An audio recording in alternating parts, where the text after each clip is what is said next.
This lady here. Hi, just wondering, were you inspired by the Princess Bride to use Belfast because of the location, and do you think you're going to go for MTV Best Kiss with the movie? Best Kiss with Franco. I'm sure we'll be nominated for that.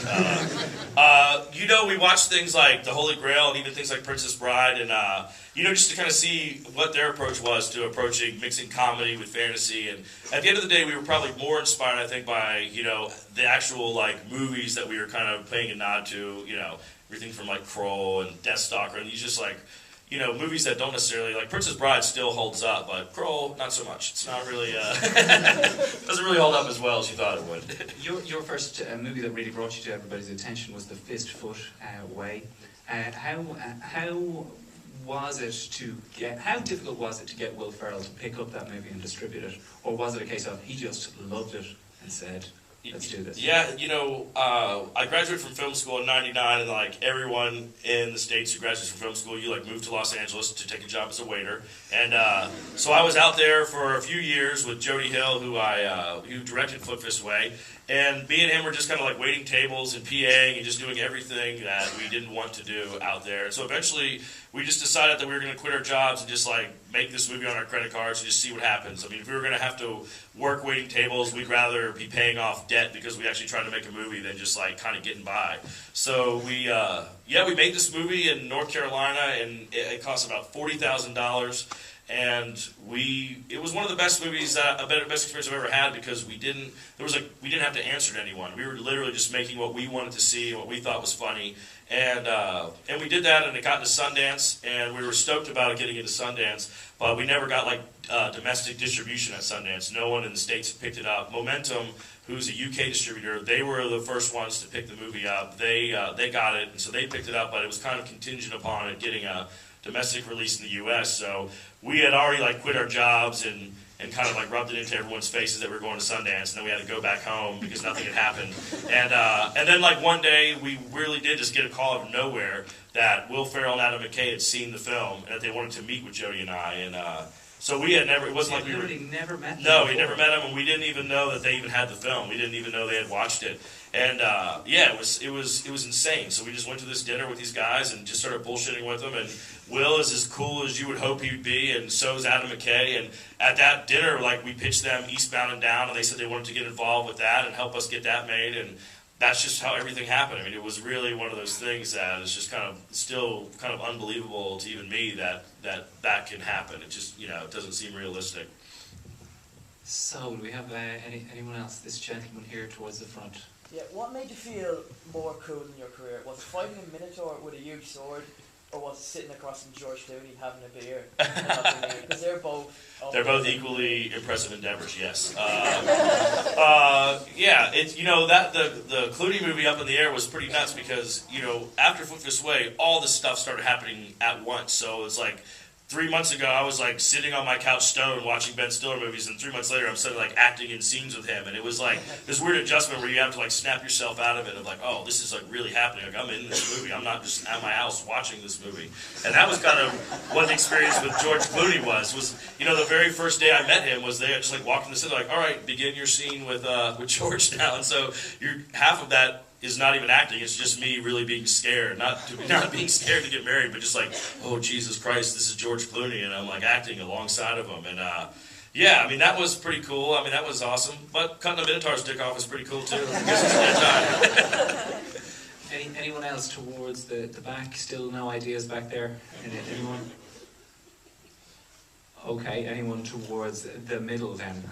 This lady's back up with a hand. Fair play to you. Your surname's McBride. Do you have any Irish in you?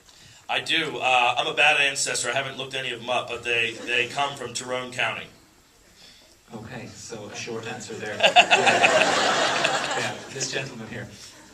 Yeah, I was wondering if you had any inspiration for the accent that you used in Your Highness. Yeah, well, you know, when you watch these old fantasy films, terrible accents go hand in hand with them, and so we didn't want to let the genre down, and we wanted to keep that going. And I don't know, I felt like it was like a mix of like something from Lord of the Rings and just like a spoiled brat, and we actually had like a dialect coach on set, Brendan, who was incredible, and he was there just to make sure that whatever we're doing, it just remained consistent, even if it was just consistently bad. And there was like, but it also just, there was a lot of weird moments where like that opening scene where I'm being hung for, deflowering the Dwarf King's wife. You're sitting up there, and I have like this noose around my neck, and they're like makeup people coming up, and David's giving me direction, and I just have this like 60-year-old Irish guy over my shoulder, Brendan, just whispering into my ear, "Say it like this, sodomy." It's like over her, like, what is that? Listen, you've mentioned in other interviews that you didn't actually try to get into acting, that this was never the plan, and you stumbled upon it. How does that happen? Was it simply as a result of the Fistfoot way that it just clicked into place? Yeah, that is honestly how it happened. Like we didn't know any actors, so Jody, myself, and Ben Best, the other writer, we just put ourselves in the movie because we didn't have access to actors or people who could act, and so we just figured since we wrote it, we would at least know how to we would at least have the lines memorized, and and that's how everything happened. Was literally from that movie. Yeah, I hadn't been to an audition or gotten a headshot or anything. So given all that, do you have any idea what it is that makes people funny on screen? Because this I think Franco and Natalie Portman are pretty hilarious comedy discoveries in many ways, because they have some kind of timing.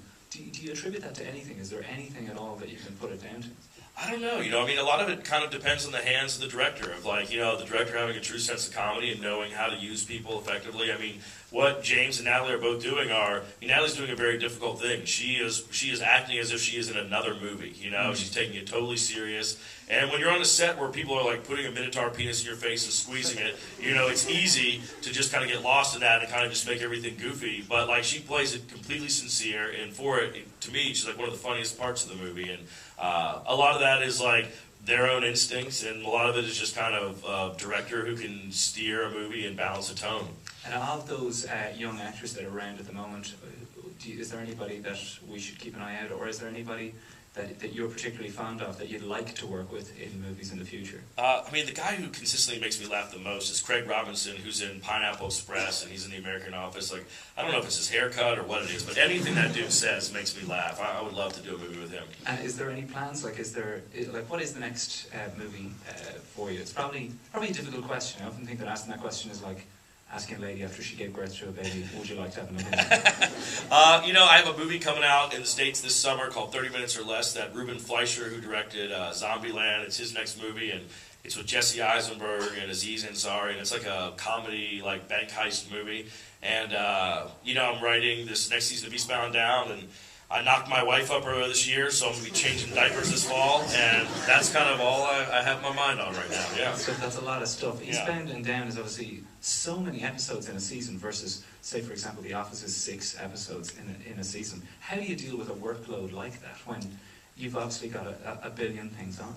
Well, that's what we did. Like in America, most of the shows there run like 24 episodes, and to us, it just seemed like that would just be maddening, and it would just be so much work. And we really kind of just copied the British format for how they're, the length of those shows. The Office, to me, left me like wanting more, and I wasn't tired of it. Whereas, when you watch a lot of sitcoms in America, it's like you can kind of tune in and tune out. It's not important to see every single episode, and we really wanted to make a show that was important to see every episode. And we also don't have a writing staff. It's just Jody, myself, and one other writer. So we only try to bite off as much as we think we can kind of take on. And so we write each season as if it's just one really long movie, and then just break it into episodes. So like the first season is 6 episodes, and the second is 7, and I think this year is probably going to be around 7 or 8. Okay, cool.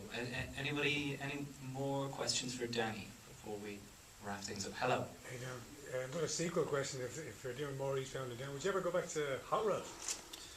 I loved Hot Rod. That movie was so much fun. I mean, I love those guys, Andy Samberg and Akiva and Yorma, the guys who made that film. That was the first movie I did where we really got paid for it for real, and it was like funded by a studio, and so that movie always has a special place in my heart. I thought those guys are just hilarious and funny, and I would love to work with them again. I don't know if Paramount would fund a sequel to Hot Rod. I think like 10 people went and saw it when it came out in the theaters in the States, but I would work with them in any capacity, yeah. Because this movie is obviously left open-ended as to whether there will be a sequel? Is that something that's, again, requested by the studio?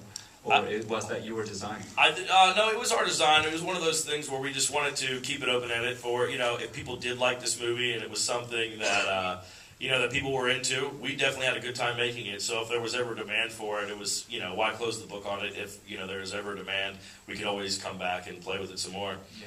Okay. Anyone? This lady in the middle again. Just with your character with Eastbound and Down, how did you find the female perception with the first and second episodes, like in the puppet? You know, that show is really crazy. Like, it blows my mind who's into that show. I mean, I can never, like, narrow down, like, who an Eastbound and Down fan is, because I weirdly thought we would isolate all women, but then we oddly, like, have, like, women who like the show, which I think is crazy. And, I mean, that show's so tricky because it intentionally is, you know, built to sort of turn an audience off and then try to figure out a way to, like, pull them back in. And with that, we obviously anticipated that it was probably going to be a show just geared towards, like, young, filthy dudes. And the audience is, like, kind of beyond that. We really can't describe why. I'm not sure. Danny, can I just say, I think that Your Highness has cult classic written all over it. I think that it is fantastic that you've come to meet everybody and be here for the questions and answers. If we could leave everyone with, because I know that there are filmmakers here, what would your advice be to anybody who's doing something creative and wants to get it off the ground as somebody who's done just that? I mean, I would just say that, you know, I just wouldn't wait around for someone to hand you the opportunity. You know, a lot of times if you want something in life, you have to just go for it and you have to figure out how to do it. And, you know, in this day and age when, you know, you can get video cameras that, you know, give you a quality that's broadcast ready, it just seems like if you want to make a movie, you should just get together a team and figure out how to do it, because, you know, that's the truest sense of, it's much easier to show someone that you have the ability to do it if they can actually see the movie as opposed to you just telling them that you can do it. And, you know, that always is, it's probably an easier way to go. Well, Danny, thanks again. Thank you so much for being here. Thank you guys for having me. I appreciate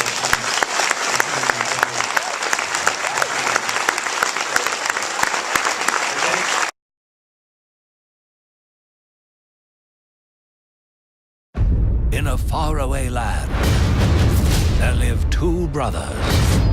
One brave and bold, the other not so much. Woo! Courtney, will you make funny faces to entertain me? No, never triangle face. I hate triangle face. It scares me. Leezar! I'm here to steal a beautiful virgin that looks just like her. And just how do you plan on doing that? Magic. You must journey with your brother to rescue his bride, or you can face banishment from the kingdom. Shit. Brother, I don't think you'll need that armor. I will quest the way I like. Here I come. Ow. This quest sucks. If we work together, we can destroy Leezar once and for all. Just say we are too late, and Leezar was able to get her cookies. Would you still want her? What's right of you to spy on a bathing woman? I'm simply keeping an eye on her. Oh God, she's looking at us. Remain perfectly still. How are you going to make me love you? If your vagina is anything like my hand, there will be no problem.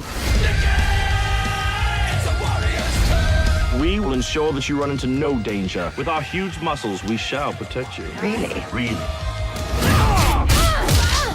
That didn't really go as planned. What the fuck? You've got to suck out the venom. I don't want to suck it. You suck it. I can't suck my own venom. Yes, you can. I'll help you. Suck it. Suck your venom. I can't reach you with my mouth. Courtney, suck the venom. I've never sucked that. Suck it. Nice.